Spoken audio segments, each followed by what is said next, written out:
The idea one nation, one election takes grip. The full commission of the law panel meets today to discuss the feasibility of simultaneous elections to the Lok Sabha and state assemblies. An internal working paper of the law commission has recommended that simultaneous polls be held in two phases. One in the beginning of 2019 and the second in 2024. The working paper recommends that Andhra Pradesh, Assam, Bihar, Madhya Pradesh and Maharashtra be covered under phase 1, while UP, Gujarat, Karnataka, Delhi and Punjab be covered under phase 2. According to the paper, a no-confidence motion must also be followed by a confidence motion to ensure an alternative government cannot be formed if the opposition cannot muster the required numbers. The document proposes that the Constitution and the Representation of the People Act be amended to shorten or extend the terms of state legislative assemblies to effect the move. Now, while these recommendations are in line with those of the parliamentary panel as well as the Niti Aayog, the Chief Election Commissioner Om Prakash Rawat has a word of caution. He says the legal framework required for holding the two elections together will take a lot of time to get ready. I spoke with the Niti Aayog CEO Amitabh Kant because remember, the Niti Aayog is proposing that there be simultaneous polls. Here's what he said on the planning body's recommendations for simultaneous elections in the country. To my mind, I've been working on these 115 aspirational districts where the challenge is in terms of providing education, health and nutrition. And, it's really shocking to see that, you have huge absentia of teachers, and teachers are constantly involved in municipal elections. They're involved in panchayat elections, they're involved in state elections, then they're involved in national elections, and they never get the time to teach. And therefore, the outcome of learnings in our schools is so poor because we're constantly involving our teachers in election process. And the first thing Election Commission must do is to ensure that teachers are not deployed. We are killing our future generations simply because we are taking away teachers for election process. And, this is damaging the country in the long run. And therefore, my personal view is it's a no-brainer. All elections must be held together. If we need democracy, we need elections, but we need to do this in an efficient manner so that the country's growth and progress is not impacted. We need to put education, health, nutrition, agriculture, all these are critical for India's growth. We can't, elections are important, they're critical, but we need to do this in an efficient manner.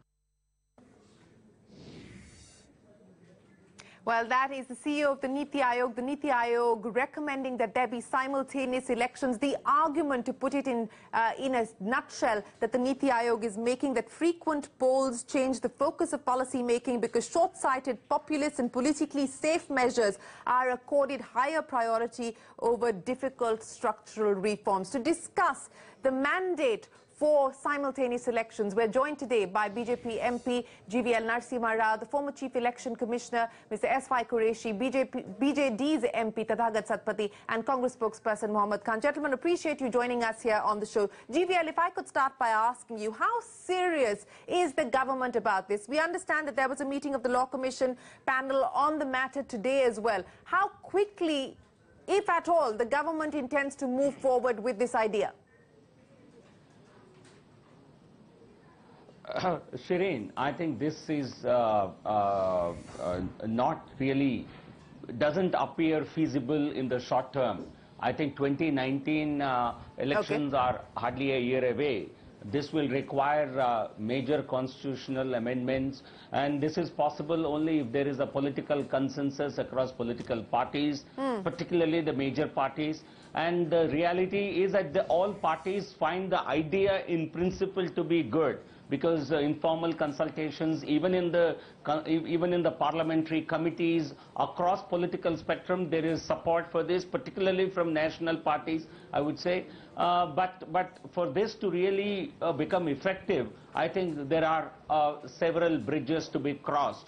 I think it's an idea which is desirable, which has the total support of our party. It has the support of your party, but you're no longer interested in taking it forward because you understand that the constitutional challenges to making this a reality, perhaps at this point in time, seem insurmountable. I think the challenges do seem, given the time frame that we are looking at, while holding of simultaneous elections may not be such a major challenge, because we have anyway had national elections happening alongside a few state assembly elections. So the election commission, I think you have former CEC on your panel, I think they would certainly require more machines. And not necessarily more force, in my understanding, because you are anyway, you need more machines at the same polling station for people to vote on two different elections. And the election commission had already made earlier, I think a few months ago, they had given requisition for the required number of machines to be obtained, the VVPAT machines. So honestly, I don't think logistics to be a major problem. More importantly, the constitutional amendments that are required will require across the political spectrum support, and in this time frame I'm not sure if this is going to be possible. Okay, so that's the big headline coming in there from GVL Narasimha Rao, an idea that is unlikely to be taken forward, at least not going to be taken forward in the tenure of the current government. So the notion of one nation, one poll rests buried in the tenure of this government. Whether it's taken forward post that or not is a separate question. But Mr. Qureshi, let me ask you, sir, and to pick up on the point that GVL made, whether or not it gets taken forward in the tenure of the next government, we don't know. But does it make sense? Is it an idea worth considering? What will be the implications of a one nation, one poll? You know, the election commissioner in 2016 had been quoted as saying that insofar as the election commission is concerned, the issues involved in holding simultaneous elections are not insurmountable. If there is political consensus and will across the board, needless to say, the commission will support the idea. Do you believe that this is an idea that merits serious consideration? I have written many times that this is a very desirable idea, but the feasibility is questionable. And I entirely agree with my friend GVL. For a change, I agree with him 100%. For instance, first he said that it requires political consensus, which is very, very good, that he is talking of consensus instead of forcing it.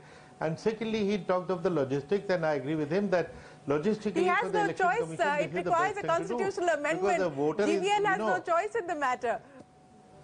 Correct. That's right. But the second, the logistical part was that, logistically, this is the best thing to happen.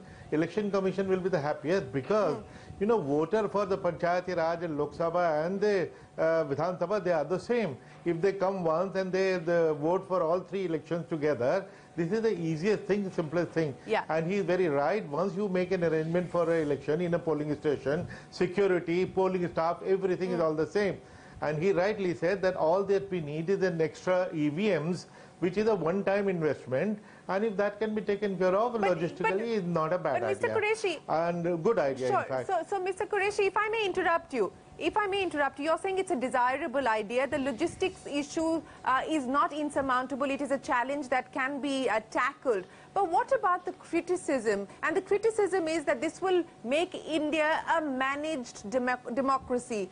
It will lead to an authoritarian state. It will basically sort of hunker down on the very federal structure and federal nation of our democracy. How do you respond then to that criticism? Forget the logistics, forget the costs involved for a second, but let's address the issue of what this means as far as retaining India's federal architecture is concerned. Exactly. Actually, that is the key question, which is why consensus becomes very difficult. And which is what GVL and I are both talking about. Consensus is very difficult exactly for this reason, because India's federalism is quite supreme. And local regional parties have to agree on a fixed term and all that. That is where the consensus is required, which is not easy. And if it can be achieved, which was the stand of the Election Commission, that if there is a political consensus and reform, electoral reform and constitutional reform is done, that is a nice thing to happen. So let us work on the consensus. If it doesn't work out, let us drop the idea. Let me also warn you, Shireen, that one problem which I see now, originally Prime Minister talked of simultaneous election of all three levels. But over time, we have forgotten about the, we have almost sacrificed the Panchayat election. So one third of the problem already dropped. Now, if Niti Ayog is talking of election in every 2.5 years, if not 5 years. So 50% compromise done there. Now, if only 1/3 of the problem is left, for that 1/3 of problem, all this hassle of constitutional amendment, consensus, all the big thing, whether it is worthwhile, that is what we need to either let it be 100% simultaneous, not the smaller version of just 1/3 of the election being simultaneous. So that is not a good idea. So don't compromise. Don't compromise so much that that the idea itself loses its significance and its importance. Let me go across to Mohammad Khan. Mohammad, what is the Congress Party's position? You've heard there from GVL. This is an idea that you don't have to worry about now. At least till 2019 is done and dusted. But will you support the government if they were to come back to power? If it is the Congress that comes to power with coalition partners, is this an idea that you would consider taking forward? Well, Shireen, this is a question that has already been asked and answered. We fail to understand why the BJP is hell-bent on diverting vital resources away from more pressing questions of governance towards, again, one that is couched in electoral terms. Between 1951 and 1967, as your channel is pointing out on the left, the fact is elections were held simultaneously. The reality of our politics is that in most cases, in some states, governments would be formed by way of a coalition. Many parties would not reach the halfway mark. This is still a reality today. Several of the states in which the BJP is in power, 20, Mr. Narasimha will himself tell me, at least half of those states, there is some form of coalition or the other, either outside support or from within. Now, that is something that even if you hold simultaneous elections once, you cannot guarantee that every state will arrive at a mandate that crosses the halfway mark. So the problem of unstable government persists. Two, during the UPA 1 and 2, a commission was set up, headed by parliamentarians, to look into the question of simultaneous elections. The findings of that commission were the same. The Constitution does not permit for dissolution of assemblies for reasons of holding simultaneous elections or for any other vagaries other than declaring emergency. That is why today the question of constitutional amendment and amendment of the representation of people that arises. To amend the Constitution, they need 2/3 of majority. They do not have that. Finally, this is something that is this is a topic that is, of course, intellectual fodder and something we must think about in times where we don't have other more pressing concerns. When you have an agrarian crisis staring you in the face, when jobs are an issue, economy is floundering, exports have fallen for 3 years in a row, you have to focus on other more important terms. If only GVL had told us that the BJP had decided to drop the idea altogether, we wouldn't be having this conversation. I would have spoken to you about the cash crunch, which is dominating headlines, and we just finished doing a show on that. Absolutely. Yes, GVL. No, Shireen, I have not said that we have junked the idea. But I am saying, given the kind of time frame that is required to pass through such an amendment, we are committed to the idea, and I don't see how this militates against a federal principle, because let us not undermine the intelligence and genuine intelligence of our voter. They can make a distinction between the Lok Sabha and state assembly election even when they are held together. But for that reason, parties like BJD would not come to power in 2014. Shireen, can I say something? You had Trinamool Congress sweeping West Bengal. So people do know that they are voting for two different poles. Even if they have to choose different parties at the same time, they will do it. No, I think this is not undermining federal principle at all. That's a bogey. It's a bogey. Okay, it's a bogey. Tathagat Satpathy, Mohammad, I'll come back to you. Tathagat Satpathy, is this business of this undermining India's federal structure a bogey, as GVL claims, or will it in fact hurt regional parties, which is the concern that has been raised by many?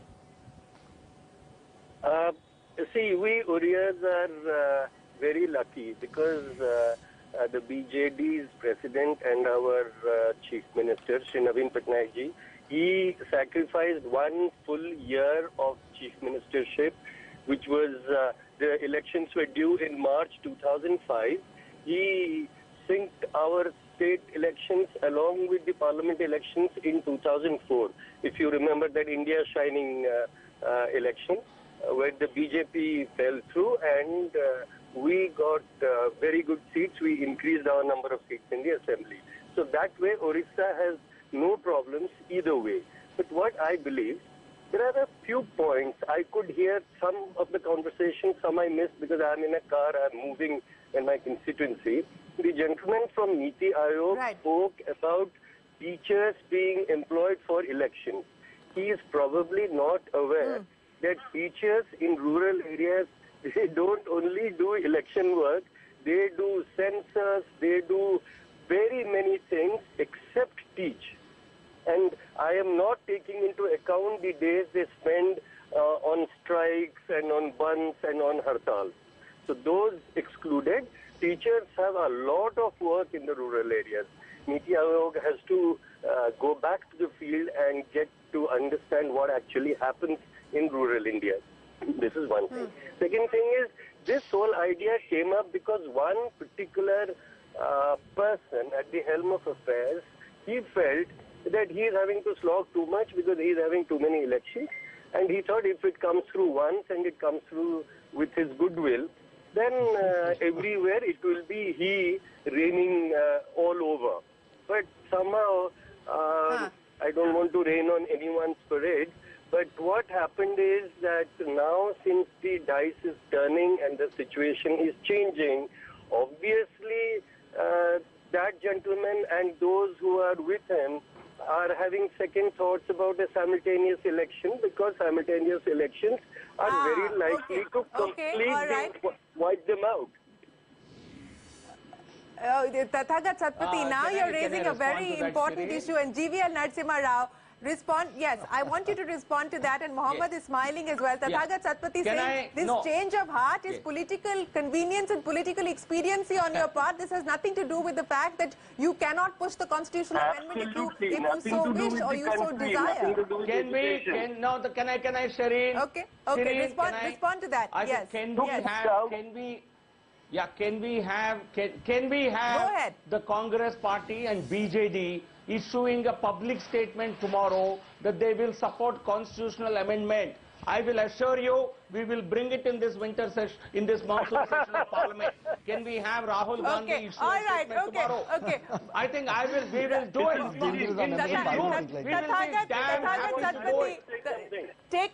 He's throwing you both a challenge. Tathagat, will you issue a public statement? What do you mean by a public statement? No, because he has no choice. His elections are anyway of simultaneous. Can we have Mamata Banerjee? Can we have Mamata Banerjee? GVL, 1 minute. You've thrown them a challenge. GVL, you've thrown them a challenge. Let them respond. Tathagat, go ahead. No, I think I don't want to hear from a BJD MP. 1 second. Tathagat, I don't want to hear from him. No, I don't want to hear from him. I want to hear from him, GVL. I want to hear from him, and then we'll hear from the Congress as well. Go ahead. Tathagat, go ahead. Congress and Mamata Banerjee, can we have them give a statement tomorrow? They are not as strong as the Shanghai one, so I would like to have 1 second of free space. I am not bothered about any public statements. My minister, my leader, he has proven it with his work in 2004. We don't need to hear from you. You have no choice. You bring forth. You bring forth. Yes. I don't need a statement from you. You have no choice. Okay, you've got... Can I say something now? Tathagat Satpathy says he will. Mohammed, all GVL wants to hear is whether Rahul Gandhi will support this or not. Mohammed Khan, go ahead. Go ahead. Yeah, GVL. Let me respond to what you're saying. First of all, it's interesting that you with 272 in power. Let him speak. Let me finish. I'll listen to you patiently. Now, GVL, listen to me. What I'm saying is, it's interesting that with 48 members of parliament, your policy making is dependent on our assent. Especially when you pride yourself on your 282, 272 now. No, but GVL, I have an interesting proposition for you. I have an interesting proposition for you. What is this? If you cannot, can I speak, GVL? No one interrupted you. Can do us the same courtesy. Now listen. No, I'm giving you an open challenge, GVL, on this channel. I'm giving you an open challenge. You're in power in 21 states. If you have the courage of your convictions, dissolve the assemblies in those states. Go to elections in those states simultaneously. What stops you there? That is not a hypothetical. That is a huge reality staring you in the face. If you are not beholden to power, and this is not a thought exercise, and not scared of facing the electorate suddenly, then please dissolve those assemblies in the 21 states. Nothing is stopping you. So therefore, GVL, so challenge and a counter challenge. GVL Narasimha Rao, we're running. Please. Okay. Fair point. No, Quick Shireen, response from you, and then I'll go across to Mr. Qureshi to wrap this up. Yes, GVL. Yeah. You see, I was responding to Mr. Tathagat Satpathi's rather unwarranted brainwave that we are going away from the concept because his imaginary assessment of our fears. I'm saying we are sold to this idea. We want this idea. When we say simultaneous elections, we would certainly be cutting short our power in states. It's a given. We are in power, so maximum sacrifice will be made by the BJP. So why are you running away from it? Okay. So come on, Okay, let Trinamool Congress, let Congress say we are ready to challenge, but let me dissolve those assemblies. Okay. Dissolve the assemblies in which you are in power. Let me go Lead across. by example. Let me go across to Mr. Qureshi. Mr. Qureshi, the politics. Mr. Qureshi, the politics will continue GVL, you're a to member play of out, Parliament sir. now. Educate yourself on parliamentary procedure first before you make these propositions. Let me ask you this as a former election commissioner, but Mr. stop being Qureshi. silly. There's nothing if we were to unparliamentary. take this idea forward, if we were to take this idea forward, sir, what is the groundwork that we need to focus on as and when we build political consensus and decide to take this idea forward? Yeah, basically consultation with all the parties. Prime Minister suggested that Election Commission should call an all-party meeting, but my suggestion will be that this is such an important matter that PM should consider calling this meeting at his own level, because our experience is that when Election Commission calls the meeting, the top leaders of all parties don't come, the second and third rung comes, some top leaders also come, but in Prime Minister's case, all the top guys will come, and this is something which has to be decided at their level only. So that is the first and only step, and if they agree, then constitutional amendment and law amendment, everything will follow logically. Sure. Okay, that will follow logically. Tathagat, exactly 10 seconds, we have to wrap. I don't know. Do you think everybody will agree with this Prime Minister? Why should we? We have separate opinions. Our opinions vary from it. Why should we agree with him? But as far as the gentleman was questioning if I'll give a public statement, my Chief Minister has given out a public statement. He has acted on it. He doesn't speak, he does the work. And that is how he is going to complete 20 years in Orissa. Because people of Orissa know he doesn't talk, what monkey or chimpanzee talk. He talks, he works. He works. All right, gentlemen, we will have to leave it there. GVL Narasimha Rao, Mr. Qureshi, Tathagat Satpathy and Mohammad Khan, appreciate you joining us here. But as we've just heard there from GVL, the idea of a one nation, one poll being put to rest, at least as far as the tenure of this government is concerned. We'll be back again with a lot more news from all of us here. Goodbye. Thanks for watching.